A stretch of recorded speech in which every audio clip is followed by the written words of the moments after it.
Good morning, everyone. So I want to do an exploration of what the words Jesus Christ translates into and how we can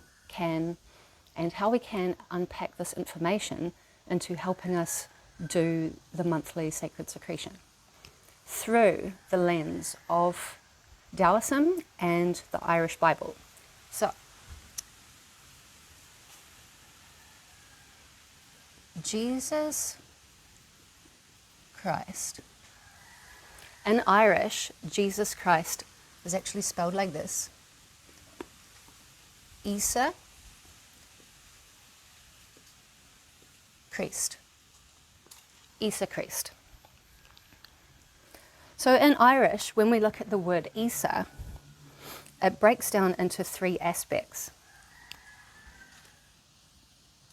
And we have the seed, the essence, and the spirit. So the meaning of Jesus or IESA is actually these three, which we'll unpack further on. And when we look into the Irish translation for the word Christ or Christ, we get this: the sun, a band, a circle, or a cross. And when we look into the Greek etymology, this is what is the anointing oil. So that is Christ. So in terms of unpacking the Christ and putting together all of these things, we'll forget this one for the moment. What are we going to get?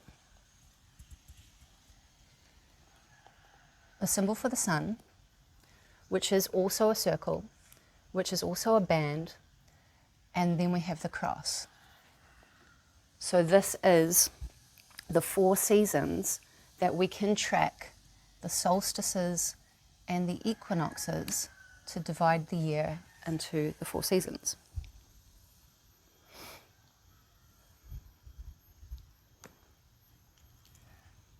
So this is a 3.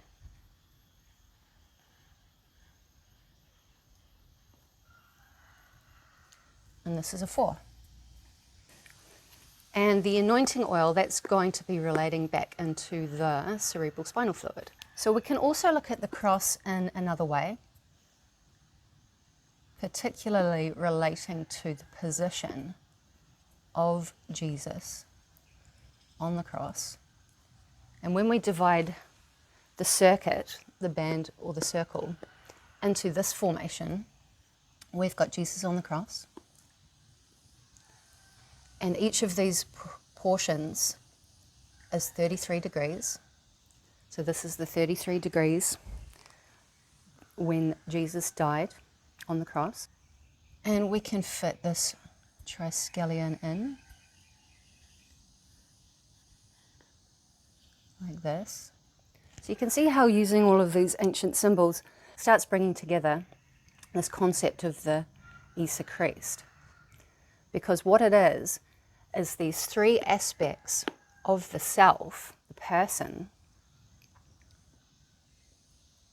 in harmony with the movement of the sun going around the earth in a band or a circle, forming a cross of the 4 divisions of the seasons, which are broken up into solstices and equinoxes. That is the Jesus Christ or the IESA Christ. And so when we are doing our raising of the Jesus Christ within, or doing the Sacred Secretion, we're actually refining these parts of Jesus within us and synchronizing it with the external forces of the cosmos.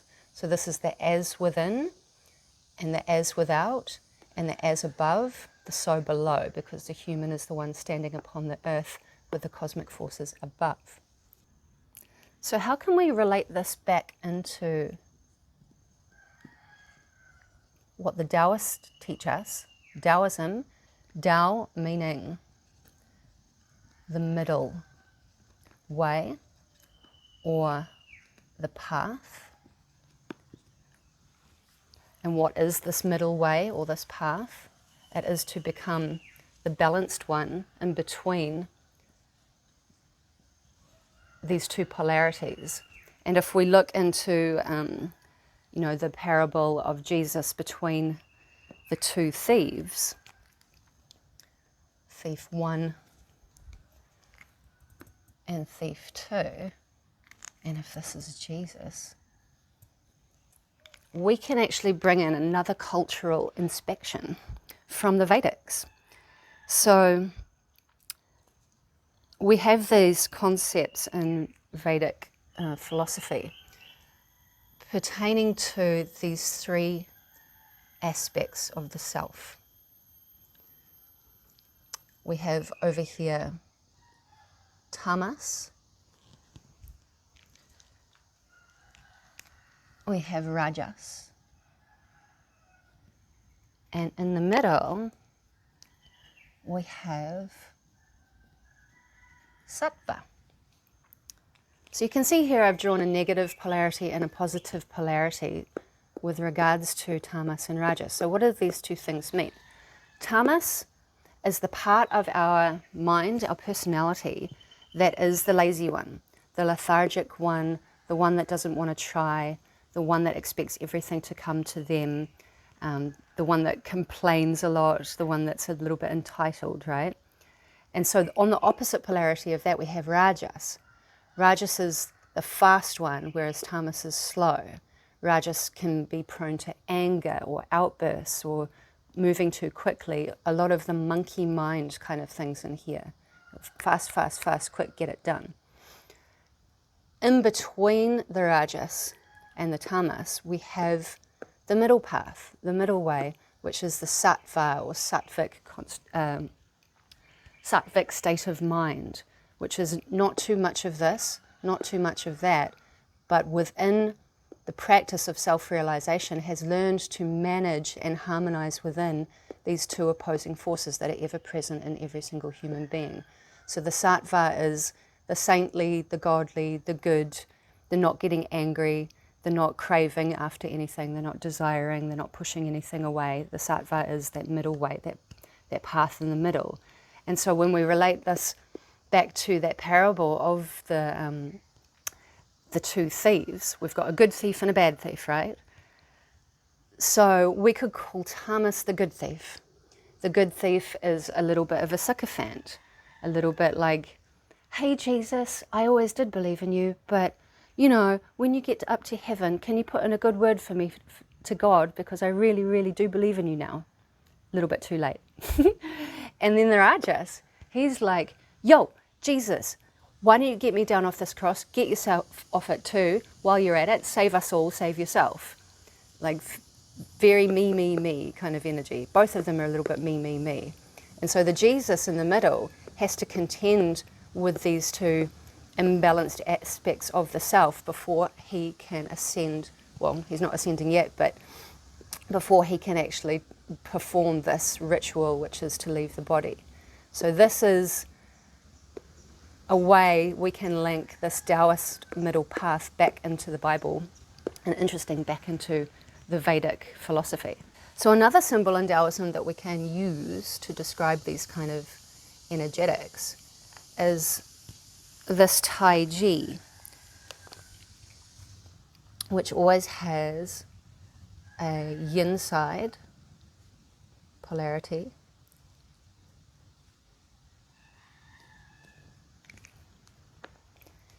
and a yang polarity. So there cannot be light without day, cannot be up without down. In this dualistic world, this is the symbol that we can use to unpack everything in nature that is in this dualistic preparation. And then also this is essentially the two fish. So we have the Jesus fish.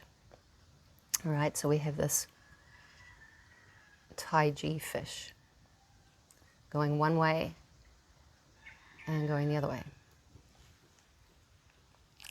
And the path through the middle is this, and that would look like this, and that would look like this, and that is the beginning of a sine wave which nature creates. And if we divided this sine wave into seasons, we would get, in these peak bits, solstices,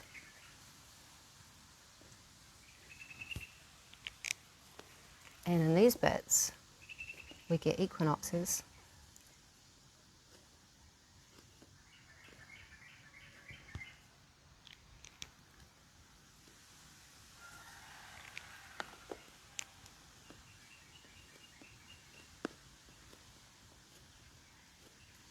and this is the movement of the Jesus to fish throughout the course of the year as it follows the path of the Christ around the circle, the sun, the band, and the cross.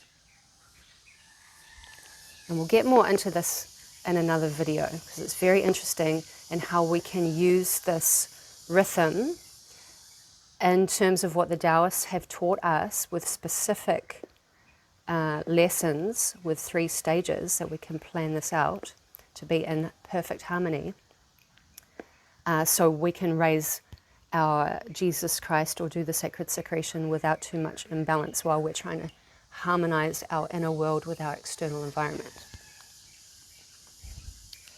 So coming back to this 3 aspects of the IESA or the Jesus in relationship with what the Taoists teach us. In Taoism, Chinese medicine philosophy, we have this thing called the 3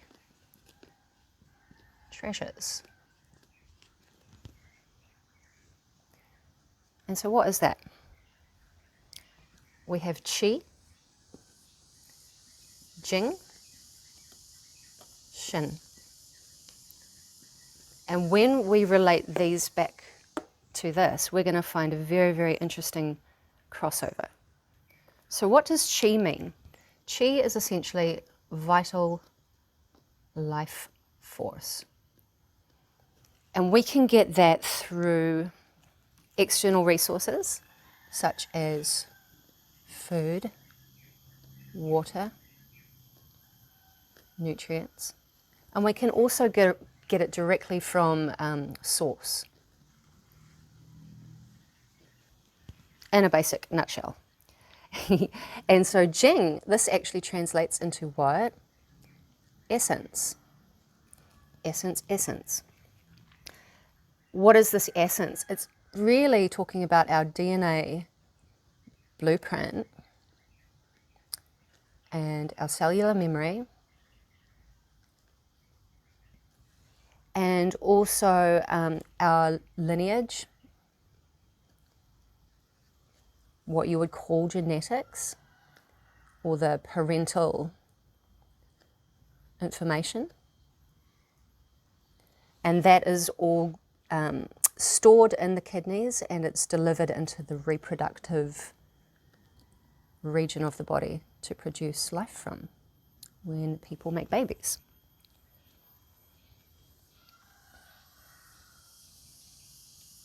And then the Shin, this is actually consciousness.